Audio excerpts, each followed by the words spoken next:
Hello and welcome to a new episode of the Influence Factor by the Influencer Marketing Factory. Today with me, we have Michael Bolen, that is the head of social and content at Linktree. If you're new to the show, I wanted to invite you to follow us on Spotify, Apple Podcasts, YouTube. We have fantastic, amazing guests every single Wednesday. Enjoy the show.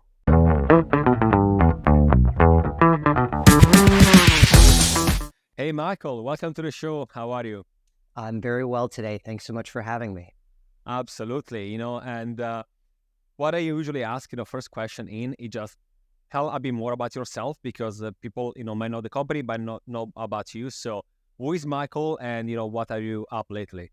Absolutely. So lately, in the last 6 months, I have been working at Linktree as head of social and content. So yeah, in this role, I'm helping Linktree spread the good message about how we're helping creators to better monetize their content, to share everything cool that they're doing on the internet across all the platforms they're operating. So I manage our mighty organic social team, and we're operating on all of the major platforms. And then I also work doing content for our written blog. And then on top of that, I just work on all sorts of marketing initiatives. And then, yeah, I've been in sort of the startup marketing space for the last 4 or 5 years. Previous to this, I worked at Hims and Hers in a similar position, although I also ran a program that helped bring in micro-influencers to do content for us. And then in my past life, I was a journalist for more than a decade, working at brands like Vice, the Huffington Post, and the Canadian Broadcasting Corporation. Fantastic. What made you switch from going from journalist to, creating a different type of content or more in the marketing side? Yeah, absolutely. So, I mean, when I originally started in journalism, I actually worked at a newspaper. I was laying out pages and there was a daily deadline. And even then, there was a lot of turmoil in the business. The newspaper business has been sort of slowly dying for 30, 40 years now almost. And so even then I knew, okay, I need to get into the digital space. So I started blogging at that newspaper, doing online content for them, and I landed a job at Yahoo. And so from there, I really just dove into digital journalism as it was really coming into its own. I worked at HuffPost for 4 years where I just learned a ton about SEO and then eventually about getting traffic from social. Around 2018, 2019, I'd moved to New York and I was working at Vice. And, I started to see that enthusiasm that had existed for digital media was waning, both internally and also, I would say, in the market more generally. So it just became sort of hard times for digital media. And, more than anything, it was just I really enjoyed my years at HuffPost in particular because I worked on a very small team when we launched in Canada. And so I was I want to work on a small team again and build something where everyone's really enthusiastic about it instead of sort of trying to save something that is in decline or faced by sort of opposition on all sides. And so, yeah, I got the job at Hims and Hers and I instantly sort of fell in love. I mean, being able to work particularly with small and medium-sized creators, coming up with content ideas that would work for us was really, really fun. And hey, I got to make a lot of great memes along the way as well. Amazing. And now Linktree, right? So for people that, it's quite, well known in the space and not even in the space because you have from celebrities to smaller content creators, businesses use your link to every different links, and that's how it started. But nowadays, it's much more than that. But just in a nutshell, for people listening in, what is Linktree? How did it started, and how did it evolve in the past years? Yeah, absolutely. So Linktree is the #1 link in bio service on planet Earth. We have well over 30 million users now. So we're a platform that allows you to share all the different aspects of your online life. So whether that's bringing together your social media platforms, your website, content you're trying to monetize directly, if you're a small business and you're trying to sell products or merchandise, we're a home for all different types of creators and people using the internet so that they can drop one link into their bio and other places online. Many people even use their Linktree as a business card now. and sort of just have that one calling card for you across everywhere that you operate. So that's sort of what Linktree is in a nutshell. How did it start? Well, two brothers in Australia who were running an agency largely servicing music clients.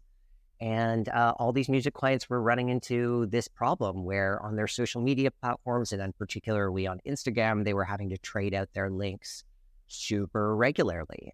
Anybody who was working in social media in 2014, 2015, 2016 is very aware of this frustration, like setting yourself a reminder alarm so that you would remember to trade out the Instagram in your client's bio at like midnight, wherever you were.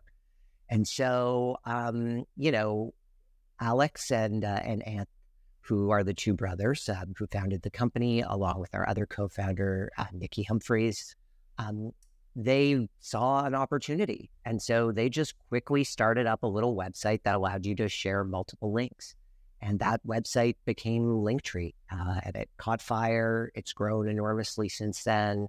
And I'm really proud to be a part of the company. And then as for what we've been up to lately, I mean, a lot.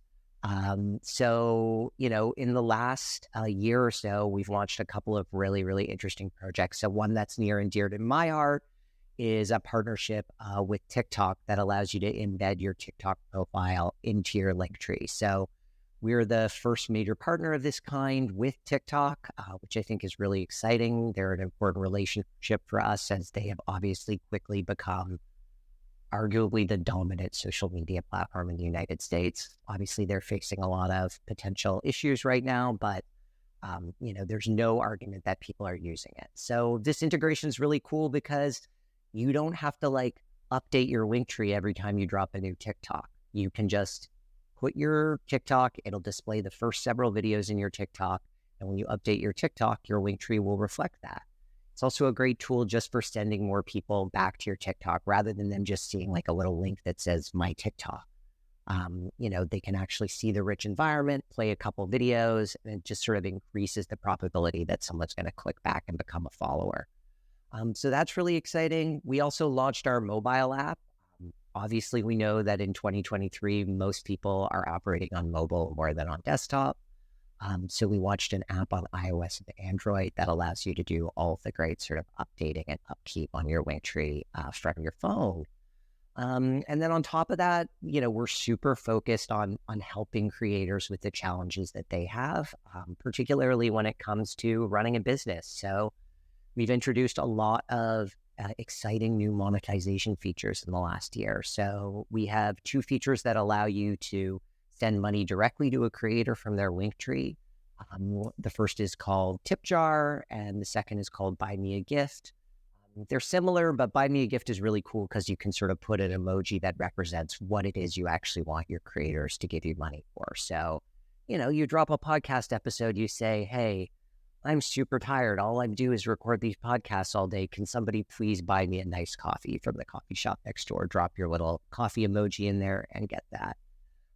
We also launched partnerships with Sendowl, which allows you to better sort of monetize any content you're selling online, whether it's a podcast or a training course. And then also with Bonfire, which makes it easier for you to sell merchandise online. You can now embed your Bonfire directly into your Linktree. So that's just some of the many things we're working on. We've got a dedicated team that's always working to make our platform better for creators, to serve the needs and problems that they face every single day. Fantastic. When you say about, even just the story, how this started, I remember that at the beginning, I was fascinated by the sort of the growth hack behind the how to scale such a company, because I do remember that celebrities were adding that, and when you were clicking on the link in bio, it was saying powered by Linktree. Yeah. And that is just your customer acquisition cost, right? It goes just decreased so much, right? Because it's basically free publicity, right, for you. So I guess that helped a lot, right? Between influencers and content creators, even without paying someone, they just do it because they like the product and they're basically becoming your advocate, right? So absolutely. I mean, having people like Selena Gomez, Harry Styles, and TikTok itself using Linktree is an enormous weapon for us in our marketing efforts. And we have a fantastic partnership team at Linktree who does a really great job listening to sort of the questions and concerns and needs from all of our partners, so that they can help them build. And I mean, it's one of the really amazing things about working at Linktree is just how much of the growth is organic. It comes from people just like seeing Linktree on the creator bios of people who they follow and watch. And it also comes from seeing their friends use the service and get value from it. So that's a huge part of the marketing as well. But obviously, I do a lot of work trying to get us in front of eyeballs on social media and sort of like let people know how much they can do with their Linktree, because I think, there can be something of a perception that like your link in bio, you just go, you drop in your link to your TikTok and your Instagram and your YouTube, and that's the end of the story. But this space has evolved a lot to the place where for many people, it's like it's replacing having like a full website, And so I think it's exciting to be able to share all that stuff with people and also just show off all the cool ways that creators are using their Linktree. Like we've set up the product in a way that allows you to customize it to really look and feel like you. And so it's always neat. Every day I'm getting sent new Linktrees where I get to just like see all the cool creativity coming to life from people who are just so creative and inspiring. Hey, quick break. This podcast is hosted by the Influencer Marketing Factory. We are an influencer marketing agency that helps brands and companies engage with Gen Z and millennials on social media. We take care of influencer identification, storytelling, creativity, negotiation, contracting, campaign management, ROI analysis, in-depth reporting, content boosting, and much, much more. Are you interested in learning more? You can find us at theinfluencermarketingfactory.com, or you can Google the Influencer Marketing Factory. Fantastic. And, before we get in more in the influencer marketing, content creator side, super quickly, we don't have necessarily to go super in details about this. Yeah. But when you talk about, different sort of modular apps, right, that you can add on and everything, do you see a future for super apps in the US, or is it something that is still mostly for the Asian world, mostly out of China, for example, where they're really used to? Do you think there is a future there for the US as well? Yeah, I mean, absolutely. At the moment, things are still relatively fragmented compared to a country like China when it comes to apps. And there's a reason why Elon Musk keeps talking endlessly about how he's going to turn Twitter into a super app. But, we'll see. I mean, the other element is people become very entrenched in their user behavior. So I'm used to using my Apple Pay now to pay for the subway, to pay for a coffee, to pay for my online purchases if I'm in a gaming environment, or just like surfing on my phone more generally. So, am I going to shift payments into a social platform or some other platform when Apple has integrated it so well into the dominant sort of iOS experience that so many of us are using? That's certainly a challenge. But at the same time, I'm opening a lot of different apps to do all of the different things that I do.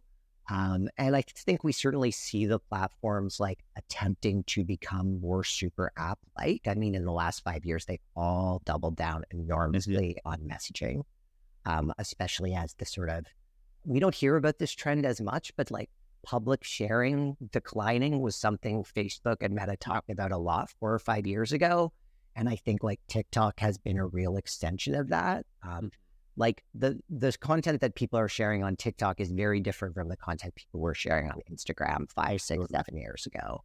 And so with that decline in personal sharing and sort of the rise of the group chat, I think that's been something that a lot of the social networks have been pretty successful at. But again, it's very fragmented. If I take my personal case, I have a group chat that happens in Facebook Messenger. I have a couple of group chats that take place in WhatsApp. I have a couple that take place in iMessage. I have recurring payments across tons of different apps. And so there's certainly a huge opportunity for bringing a lot of these things together.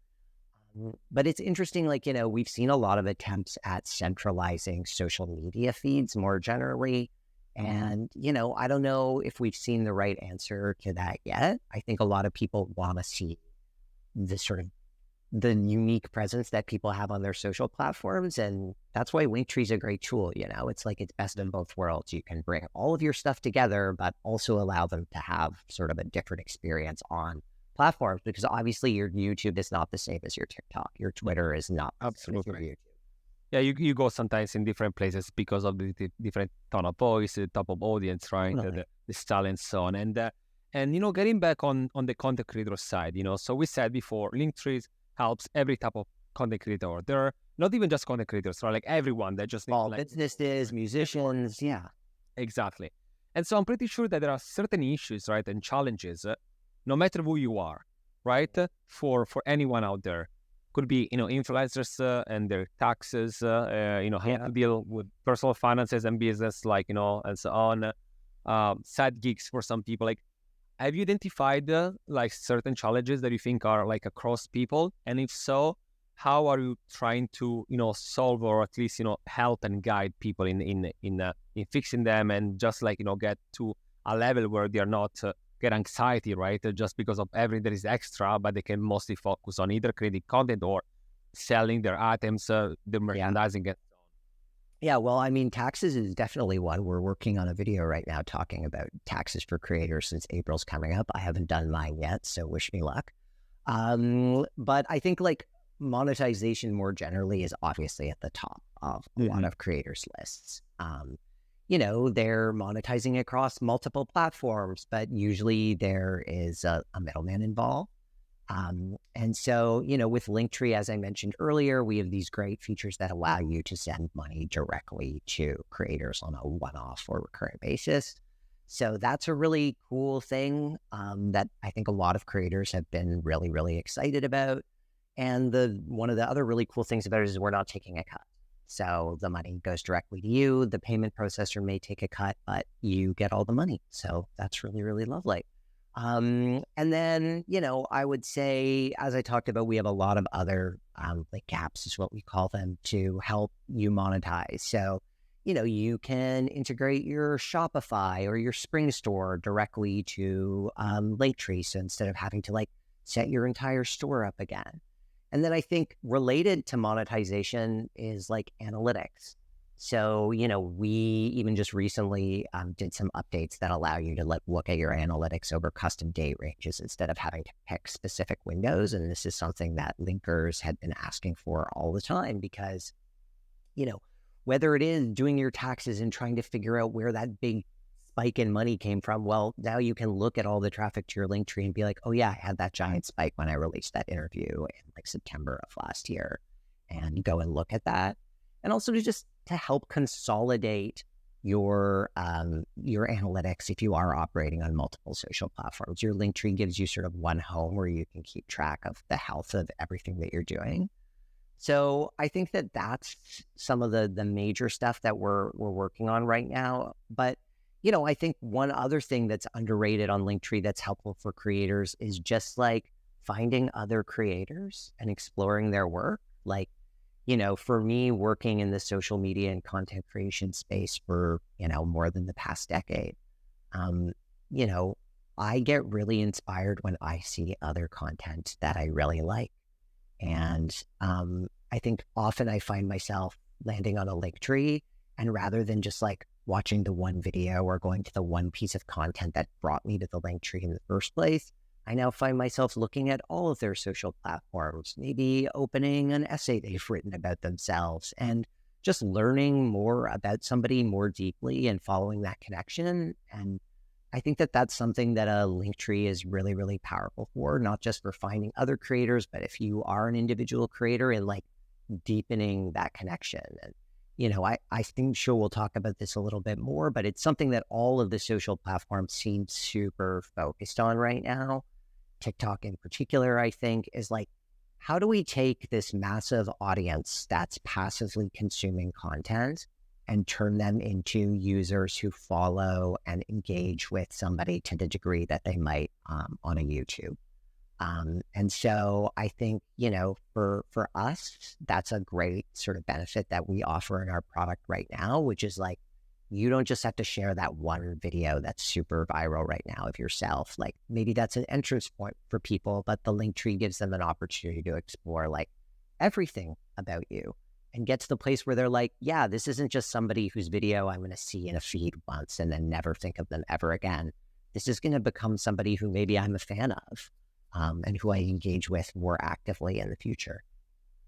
Absolutely, yeah. It can be almost like a rabbit hole of content sometimes, right? You get into one link, then you click another one. That is basically the internet 1.0, right? It just interlinks just to go from one place to the other. So I can see why that might be helpful and for many people. And on one of the points that you said before, I mentioned it's about monetization, right? Nowadays with the creator economy, every day we're talking about why content creators should be like paid a certain way, why social media should also help and so on. But overall, is there anything that you noticed working in this industry, like in terms of how to diversify, right, revenue stream? Because we all know that you should never put all your eggs in one basket in anything, in life, in business, right? And also with social media, what if tomorrow anything happens to your account, you get banned, whatever, you get hacked. The same also should be for revenue stream. Have you found like any good tips to share to content creators, influencers out there, or even just like business owners that again are using a link in bio for them? Like have you find something that works well, like a sort of formula for them to how to divide and split? Is there anything that works best in your opinion? I mean, I wish there was a one size fits all answer to this question, because it's certainly one that I get asked a lot. But I would say it really does depend on the creator. So, I mean, the number one piece of advice you'll hear, which is very good advice, is to diversify. So if you look at an industry that I used to work in, like journalism became very dependent over the years on Facebook traffic in particular. And then when Facebook moved increasingly away from news content in the feed, and also just there was increased competition, as we're seeing happen on TikTok right now, for example, I think a lot of publishers found themselves overly dependent on this platform in a position where they could not negotiate with the platform. And that was bad for their businesses. So one thing I would say is diversify across platforms where you can monetize, and then make smart decisions about where you're going to focus yourself. So depending on the type of content you create, it may be YouTube where you're making the most money for hours spent. Maybe it's actually TikTok, or maybe you've had a ton of success on Snap or wherever it is. So, I wouldn't be spending the same amount of time on every single platform if one platform is making you 3x the money. That's something to keep in mind, but I also wouldn't be okay, because I'm not making as much money on this platform, I'm going to just get rid of it. That's probably not the best solution. It's better to think of prioritizing. And then, especially for small or even medium-sized creators, it can be challenging to make a significant amount of money from the platforms directly, the social platforms. And so thinking about other smart ways that you can monetize. I mean, I saw this TikToker recently who just made t-shirts of her mom, and had sold hundreds of thousands. So then they're funny pictures making fun of her mother. Then everything. Yeah, that's so that. And it's 2023. It is not super difficult for you to create merch content. With one of our partners, Bonfire, for example, that's something you can do really easily. So if you do have a viral moment on TikTok, you can make merch out of that viral moment and start selling it right away to those same people who might buy it as a gag gift. And all of a sudden you've created a new dominant revenue stream for you.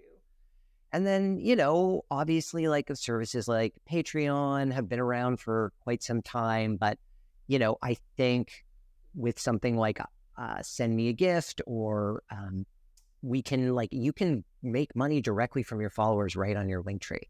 And it's it can be a very quick interaction. It's basically a tip. It's send me $5 as you loved my last episode of my YouTube series.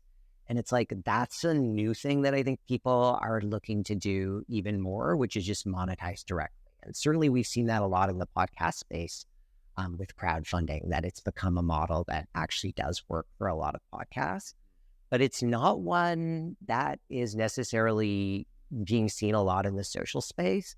And I think we're going to see a lot of evolution there in the coming years where it's like, yeah, like in order for you to get my premium content, or even just because like you want to show support, like I've subscribed to many podcasts where all the episodes were free. And the only reason I was doing it was because I'm like, I like this podcast and I feel bad that I'm listening to it for free every single day. So, I mean, those are some of the things. Other than that, I would say, make sure you figure out a good invoicing system that works for you, and maybe hire an accountant, because that cannot be overrated in its value as a creator. If you're getting revenue from 6, 7, 8, 10, 50 different sources every single year, it's a lot of work for you to do all of that. And chances are you're not going to do it as well as a professional. So that's something around tax season that I always suggest, I would say. Mm-hmm. Absolutely, especially because a lot of people are really young doing these, and of course, you don't even know what taxes means, right? Like it's something totally new as a human being, right? That is basically like you were just born yesterday, Yeah, I don't think I knew what the difference between long-term and short-term capital gains were when I was 20. So yeah, I mean, there's a lot of education that's needed to do there, but yeah, I mean, we do content all the time on Linktree, but just something as simple as people not understanding that, if you are making money as a content creator, there are tons of write-offs for you, right? Like you should be writing off the space in your home or apartment where you create content. You can be writing off all of the equipment. You can be writing off the travel you do for shoots. And I think when people are very busy and focused on, creativity and making content, then that's something that often falls by the wayside, and that I hear as a major pain point from creators all the time.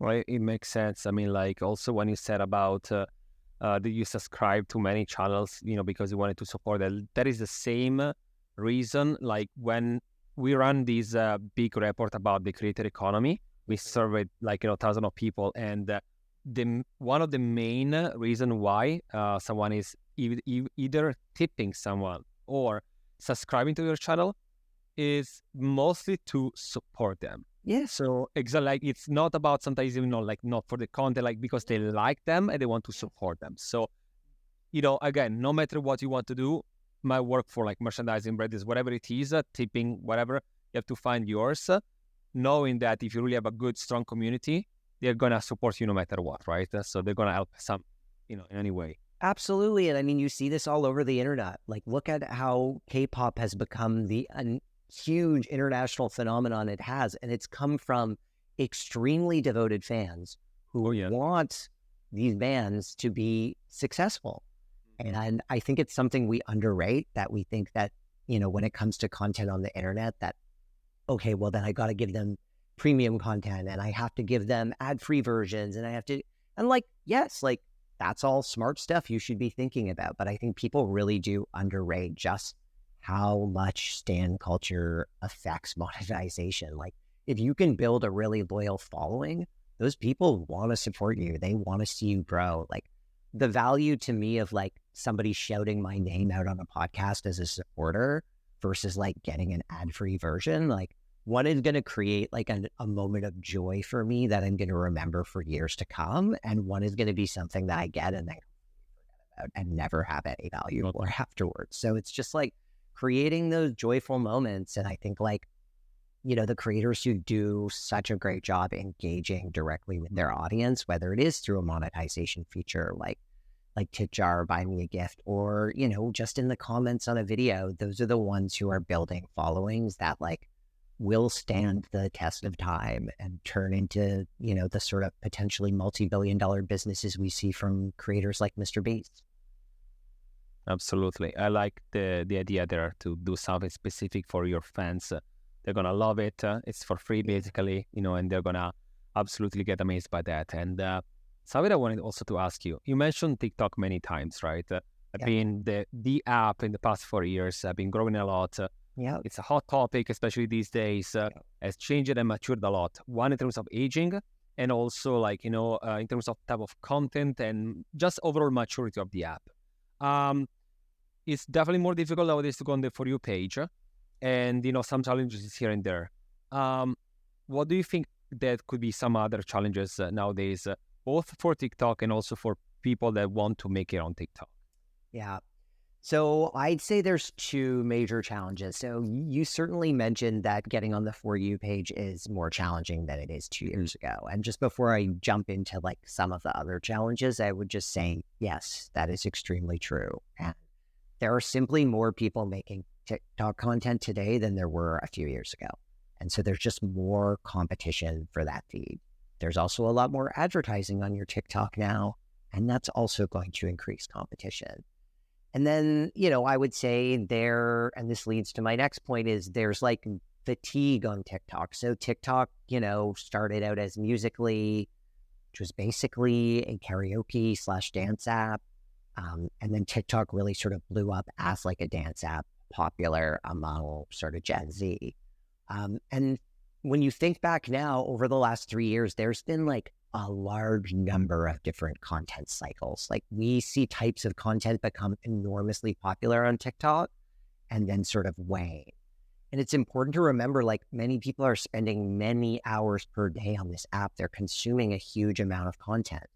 And once you've seen a lot of one thing, you maybe don't want to see it anymore and you stop engaging with it. So I would say that's a major challenge. And I think one of the things creators and TikTok is pushing creators towards is just like creating more long form or longer form, like beyond 1 minute, into that sort of potentially YouTube competitive space, is one thing that I think is really great. Like you're seeing on TikTok a lot right now, like something like a get ready with me video or like a makeup tutorial or anything like that, where it used to be a really straightforward video, you're seeing people mash these up now with like story time moments. So it's a get ready with me and the story of like my most frightening memory from my childhood or like the most embarrassing thing that happened to me in high school, etc. It's like mashing things up to make something old that people are familiar with new again if you've already seen 5 billion Get Ready With Me videos. So that's one major trend. And then I would say the other major trend on TikTok that's not to be slept on is just SEO and search more generally. So, TikTok has been pretty vocal around some of the changes they're making in this space. So, they massively expanded the character count limit within captions. So that was a real signal that they're like, we want you to be using these for keywords. And then there's been several stories coming out about just how much Gen Z in particular is using TikTok as a search engine. Many of these stories I think have been somewhat critical and being like, oh, well, how do you know this stuff is true? But I mean, beyond that element and like, how do you know if everything's true when you do a normal Google search? I would say this is a trend that's here to stay. Video is a lot easier to just deal with for a lot of people than searching through an article or a Wikipedia page. And so, how do you creators take advantage of that? Well, obviously the basic stuff, which is like all the things you would do in SEO to begin with, which is like keyword research, figuring out what topics are popular among people, but also seeing how much competition there is around those topics. So you may see that content about ChatGPT is popping off all over TikTok right now. But when you look a little deeper, you're like, oh, wow, there's so much of this. And it's from a lot of like large established accounts. So you may look and say, oh, well, there's like other AI services like Jasper or something else. Like, why don't I make a video about that? And I think one thing to keep in mind that a lot of really successful YouTube creators have done well as people are trying to do this on TikTok, beyond loading your content with like keywords, not just in the caption, but also in the actual content of the video itself, since TikTok is hearing all of those words that you're saying, is thinking more long-term about your SEO. So a lot of the most successful platform or sort of accounts on YouTube, channels, I should say, they've thought long-term about their search strategy. So they're not just making videos that people might be searching for this week or next month, but evergreen topics that people are going to be searching for years to come. So think about like established products, think about established platforms, think about things on the internet that you're pretty sure people are going to be talking about and using in 2030, and make some videos about that stuff. Because for me, when I was working in journalism, certainly the most valuable SEO content that we had was stuff that was getting repeat visitors for years, just quietly in the background, delivering hundreds of thousands of page views every single month without any new work from us. And so I think bringing that mindset to some of the content people are making on TikTok will be really successful long-term strategy for growth and monetization. Yeah, absolutely. When you when you say, about evergreen content, that also reminds me a couple of things. One, YouTube videos, let's say, for example, fitness videos, right? Yeah. Same video, evergreen. You can put it every single day for your 30 minutes routine, for example, Yep. right? That is one. And then a thing that I think many people are still sleeping on, it's content for kids, like YouTube Kids. For kids, it's like a kid can watch the same video 30 times a day, Never not get gets bored. In right? fact, they're like, please let me watch that video again. And parents are like, oh no, they're going to get this too beat into their heads and they're just going to keep singing the same song and I'm going to lose my mind. But no, I mean, content for kids is definitely here to stay. When you look at some of the top 25 most valuable YouTube accounts, a lot of them are for children, for sure. And, my sister has 2 young children and she regulates their screen time, and I think that's certainly something that parents should think about. But YouTube is a great tool if you need your children to pay attention to something that isn't you for half an hour. And so I don't think that element is going away. And then obviously we've seen huge commercial success from accounts that have focused on toys in particular. There's a lot of money to be made in that space as well. And I think it's also a space that I think people sort of associate with like parent blogging, and like Instagram accounts devoted to parenting. But no, we're talking about content for children themselves that they would watch, animated stuff. I think that there's a lot of opportunity for that in the future, because if anything, maybe it's still a sort of underutilized space. There's so many young creators making stuff about the sort of things you would expect young creators to be making content about. And obviously, I think people should stick to their passions. But when it comes to something like search in particular, there's going to be kids for many, many, many decades to come, at least. So, definitely be thinking about that. Absolutely. I've been seeing today on TikTok some of the first videos with some Gen Alpha, members, just out, and I love seeing in the comments, hey, Gen Z, move now. It's getting you're over. Gen Alpha. I feel that in a couple of years we're gonna, of course, change it to Gen Alpha. But to start wrapping up on the episode, so we covered many different things right today. Content creators, monetization challenges, taxes, Linktree, new features and products and so on.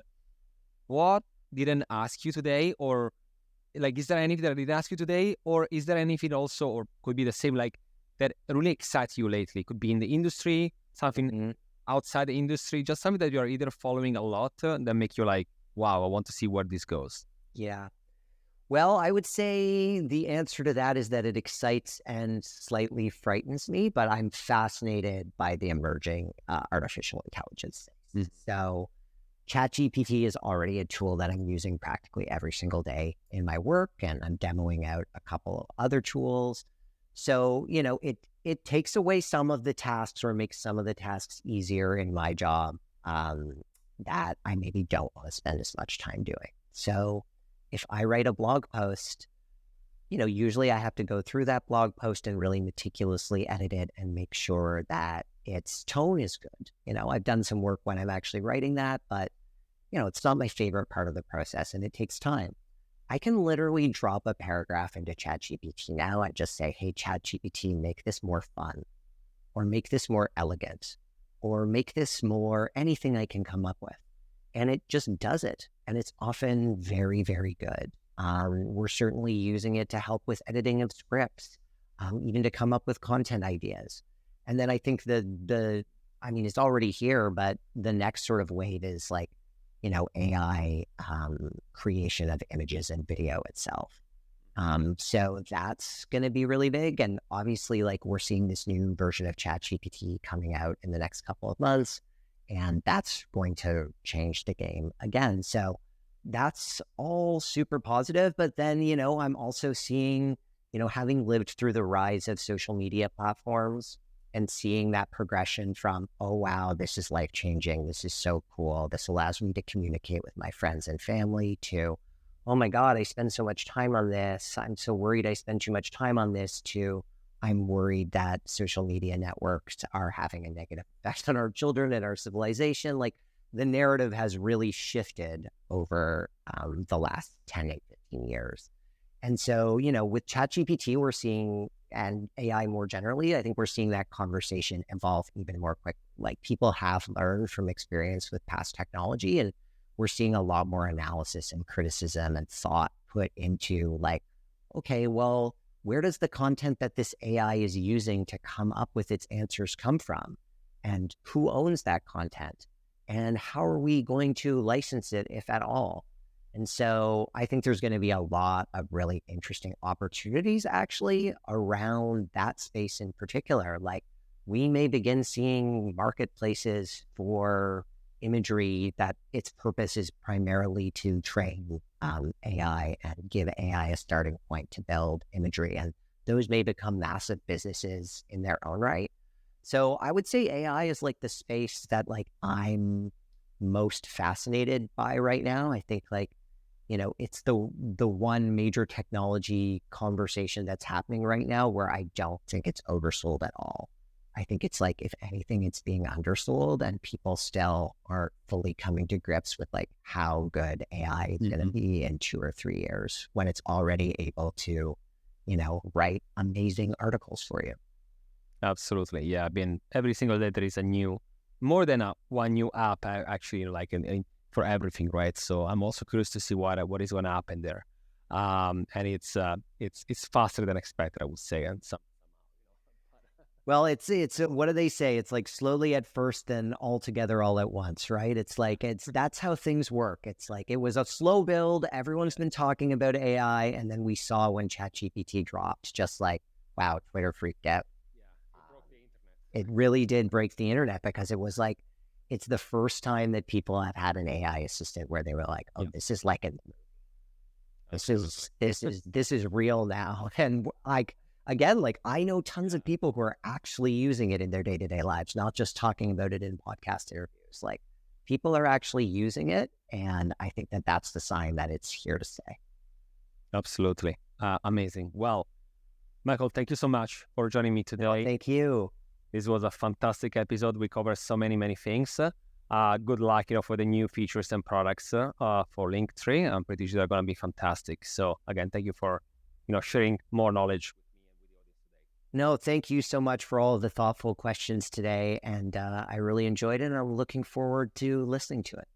Fantastic. Thank you. And for everyone else, this was the Influence Factor by the Influencer Marketing Factory. I'm going to see you next week.